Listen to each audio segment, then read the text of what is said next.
इस वक्त की एक बड़ी खबर आपको बता दें, ईरान युद्ध पर अब भारत की ओर से बयान सामने आया है। भारत का कहना है कि रमजान में हालात बिगड़ना दुर्भाग्यपूर्ण है। हमलों पर भारत भी भड़क उठा है।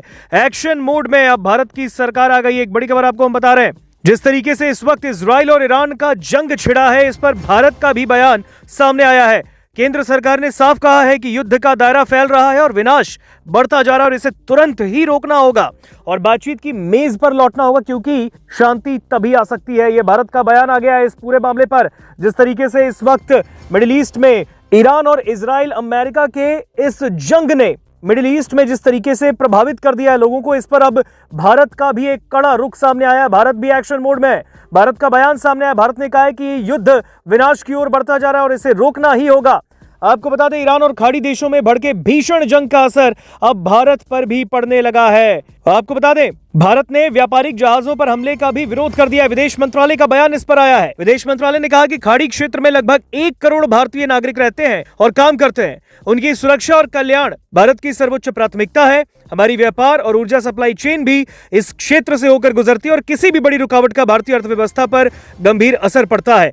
भारत मर्चेंट शिपिंग पर हमलों का भी कड़ा विरोध करता है। आपको बता दें, जिस तरीके से ईरान इजराइल अमेरिका के इस जंग में ईरान ने स्ट्रेट ऑफ हॉर्मुज को बंद कर दिया है, इसका असर भारत पर भी पड़ने लगा है। आपको बता दें, ईरान ने कच्चे तेल के व्यापार के अहम रूट हॉर्मुज स्ट्रेट को बंद करने का ऐलान कर दिया और अब अरब मुल्कों के साथ भारत के तेल गैस व्यापार का ये एक अहम गलियारा है, जहां से 20% कच्चे तेल यानी क्रूड ऑयल की आपूर्ति होती है। अब ईरान ही नहीं, सऊदी अरब, यूएई से लेकर कुवैत, कतर जैसे देशों से भारत को तेल गैस की सप्लाई इसी रूट यानी स्ट्रेट ऑफ हॉर्मुज के जरिए होती है। सरकार का कहना है कि उसके पास पर्याप्त भंडार है और चिंता की कोई बात नहीं, लेकिन इस बीच अब ये बड़ा बयान भारत की तरफ से सामने आया है। भारत का कहना है कि पिछले कुछ दिनों से ऐसे हमलों के परिणाम स्वरूप कुछ भारतीय नागरिक अपनी जान गंवा चुके हैं या फिर लापता हैं। दुर्भाग्य से रमजान के पवित्र महीने में क्षेत्र में स्थिति लगातार और काफी बिगड़ी है। विदेश मंत्रालय ने कहा कि भारत ने यूएई पर हमले को लेकर गहरी चिंता जताई। भारत सरकार बदलती हुई स्थिति पर लगातार कड़ी नजर रखेगी और राष्ट्रीय हित में आवश्यक निर्णय लेती रहेगी। हम इस क्षेत्र की सरकारों के साथ साथ अन्य प्रमुख साझेदार देशों के कांटेक्ट में भी हैं।